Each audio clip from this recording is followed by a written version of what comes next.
दोस्तों एक बार फिर से स्वागत है आपका प्रजापति न्यूज में। दोस्तों दुबई जाकर काम करना कई लोगों का सपना होता है, क्योंकि पहली बात तो वहाँ टैक्स कम देना पड़ता है, दूसरी बात वहाँ पर मजदूरी के पैसे ज्यादा मिलते हैं। लोग यही सारी बातें सोचकर दुबई की तरफ रवाना हो जाते हैं, जिसके लिए सबसे पहले वो ब्रोकर ढूंढते हैं, उसको अच्छे खासे पैसे देते हैं और वो उन्हें दुबई का वीजा और पासपोर्ट दिलाता है, उन्हें दुबई भेजता है, वहाँ नौकरी की व्यवस्था करवाता है और फिर दुबई जाने के बाद लोगों को लगता है कि बस अब तो वो मालामाल हो जाएंगे, लेकिन फिर उनका जो हाल होता है उसके बारे में सुनकर आप बेहाल हो जाएंगे। जी हाँ, हम बिल्कुल भी मजाक नहीं कर रहे। अगर आप भी ये सोचते हैं कि दुबई जाकर काम करना सपनों की जिंदगी जीने जैसा है, तो इस सोच को 2 मिनट के लिए साइड में रख दो और हमारे इस वीडियो को अंत तक देख लो, क्योंकि हम आपको जो बताने वाले हैं उसे सुनकर आपके कान खड़े हो जाएंगे। बस मेरे यानी अपने दोस्त विशाल प्रजापति के साथ वीडियो के एंड तक बने रहना। लेकिन हाँ, वीडियो शुरू करने से पहले एक छोटी सी रिक्वेस्ट है। वीडियो के नीचे रेड कलर का सब्सक्राइब बटन दिख रहा होगा, उस पर क्लिक करके सब्सक्राइब कर लें और साइड में बेल आइकॉन भी दिख रहा होगा, उस पर भी क्लिक कर लें ताकि आपको वीडियो मिले सबसे पहले। दोस्तों सबसे पहले तो दुबई के ड्रेस कोड के बारे में बात कर लेते हैं, क्योंकि बाकी अरब देशों के मुकाबले पहले ही दुबई थोड़ा खुले विचारों वाला है। वहाँ कपड़ों को लेकर इतने भारी भरकम नियम नहीं है, लेकिन फिर भी आपको यहाँ की ड्रेस कोड को फॉलो करना ही पड़ेगा। जैसे कि वो कपड़े जो ट्रांसपेरेंट है और आपके शरीर के अहम हिस्सों को दिखा रहे हैं, या फिर छोटे हैं या देखने में असहज हैं, इस तरह के कपड़ों को दुबई में पहनना मना है। और अगर महिलाओं की बात की जाए तो इस मामले में कुछ ज्यादा ही सख्त नियम हैं, जहां उनका पेट, कंधा और बैक बिल्कुल भी दिखनी नहीं चाहिए। उनके कपड़े इन सारी चीजों को कवर करने चाहिए और पब्लिक प्लेस में पुरुषों को भी अपने चेस्ट को कवर करके रखना है और जितने भी उनके अंडरवेयर है वो दिखाई नहीं देने चाहिए। हालांकि अगर आप किसी बड़े होटल के बीच या फिर स्विमिंग पूल पर जाते हैं तो ये नियम इतनी सख्ती से फॉलो नहीं किए जाते, लेकिन हाँ, आप टॉपलेस होकर वहां नहीं रह सकते हैं। जिस तरह लोग दुनिया के बाकी कोनों में टॉपलेस होकर सूरज की रोशनी का मजा लेते हैं, और वो दुबई में करना पूरी तरह से मना है। यानी अगर ऑल टोटल कहा जाए तो आप दुबई में चपरासी या फिर मजदूर से लेकर बहुत बड़े बिजनेसमैन तक कुछ भी हो, लेकिन आपको अपने कपड़ों की मर्यादा पता होनी चाहिए। और अगर हम दूसरे पॉइंट के बारे में बात करें तो वो है प्री मैरिटल रिलेशन। जी हाँ, दुनिया के बाकी कोनों में आप गर्लफ्रेंड बॉयफ्रेंड बनाकर घूम सकते हैं, मौज मस्ती कर सकते हैं और हर एक चीज कर सकते हैं, वो भी बिना किसी से डरे। लेकिन जब बात दुबई की आती है ना, तो दोस्तों बिना शादी के किसी के साथ मौज मस्ती करना तो दूर की बात है, उसके साथ घूमना भी वहाँ के कानूनों के खिलाफ है।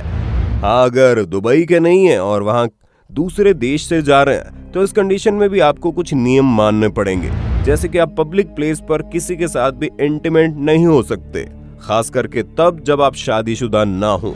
और अगर आपने इस नियम को तोड़ा तो दुबई की सरकार आपको सजा देने के लिए पूरी तरह से तैयार है। इसलिए अगर आप बिना शादी के अपने दोस्तों, यारों या फिर गर्लफ्रेंड बॉयफ्रेंड के साथ दुबई जा रहे हैं तो इस बात का ख्याल रखें कि पब्लिक प्लेस पर उनके साथ कोई भी गलत हरकत ना करें।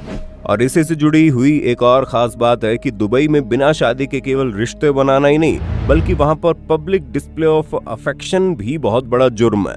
हाँ, अगर आप शादीशुदा हैं तो एक दूसरे का हाथ पकड़कर चल सकते हैं, लेकिन शादीशुदा होने के बावजूद अपने पार्टनर को पब्लिक प्लेस पर किस करना या फिर उससे गले मिलना पूरी तरह से बैन है। और अगर डांसिंग की बात की जाए तो उसे लेकर भी काफी नियम है, जैसे कि आप अपने घर पर डांस कर सकते हैं या फिर लाइसेंस्ड क्लब्स वगैरह में आप डांस कर सकते हैं, लेकिन अपने पार्टनर के साथ आप पब्लिक प्लेस पर डांस नहीं कर सकते। वैसे तो दुबई में जुर्म बहुत कम होते हैं, लेकिन वहाँ के कानून बहुत सख्त हैं। अब जैसे कि दुबई में कोई भी आदमी किसी भी औरत की बिना परमिशन के फोटो नहीं खींच सकता। यहाँ तक कि अगर आपने किसी अनजान औरत से बात कर ली और उस औरत को आपसे बात करने का तरीका या फिर कुछ भी खराब लगा तो वो कंप्लेंट कर सकती है और आपको बिना मतलब जेल की हवा खानी पड़ जाएगी। इसलिए दुबई में किसी भी अनजान औरत से बात करने से पहले 100 बार सोच लेना। दोस्तों दुबई में रहने वाले मुसलमान दिन में 5 बार नमाज पढ़ते हैं और जब रमजान का महीना चल रहा होता है तो उस दौरान किसी भी पब्लिक प्लेस पर ड्रिंक करना, स्मोक करना, हाई वॉल्यूम में गाने सुनना, ये सब कुछ मना ही है। यहाँ तक कि कई जगह तो ऐसी है जहाँ आप कुछ खा भी नहीं सकते, क्योंकि वहाँ रहने वाले अधिकतर लोग मुसलमान होते हैं जो रमजान के टाइम पर फास्ट रखते हैं। इसलिए सभी रेस्टोरेंट्स को दिन के समय बंद कर दिया जाता है। यानी दुबई में रहने वाले मुसलमानों के रिलीजन को अगर आप सम्मान नहीं करेंगे तो दुबई का कानून आपका सम्मान नहीं करेगा और आपको जेल की हवा खानी पड़ेगी। और अगर वहां की पार्टी लाइफ के बारे में बात की जाए तो दोस्तों, पब्लिक प्लेस पर अल्कोहल पीना पूरी तरह से प्रतिबंधित है, क्योंकि दुबई में ज्यादातर मुसलमान रहते हैं और इस्लाम धर्म में शराब पीना मना है। इसलिए वहां पर दारू पीना इतना आसान नहीं होता। केवल लाइसेंस्ड क्लब वगैरह में ही शराब मिलती है, वो भी बहुत मुश्किल से, क्योंकि जो कोई भी शराब पीता है उसे अपना लाइसेंस बनवाना पड़ता है और लाइसेंस सिर्फ उन्हीं लोगों को मिलता है जो मुस्लिम नहीं होते। अगर आप मुस्लिम और दुबई में शराब पीना चाहते हैं तो आपके लिए बहुत बड़ी मुसीबत खड़ी हो सकती है। अगर आप ये सोच रहे हैं कि शराब खरीद कर खुले आसमान के नीचे बैठकर आराम से जाम लगाएंगे, तो दोस्तों ऐसा करते हुए आपको पुलिस पकड़ कर भी ले जाएगी, क्योंकि आप या तो क्लब वगैरह में शराब पी सकते हैं या फिर आप अपने घर पर लाकर शांति से बैठकर शराब पी सकते हैं, और वो भी तब जब आपके पास शराब पीने का लाइसेंस हो।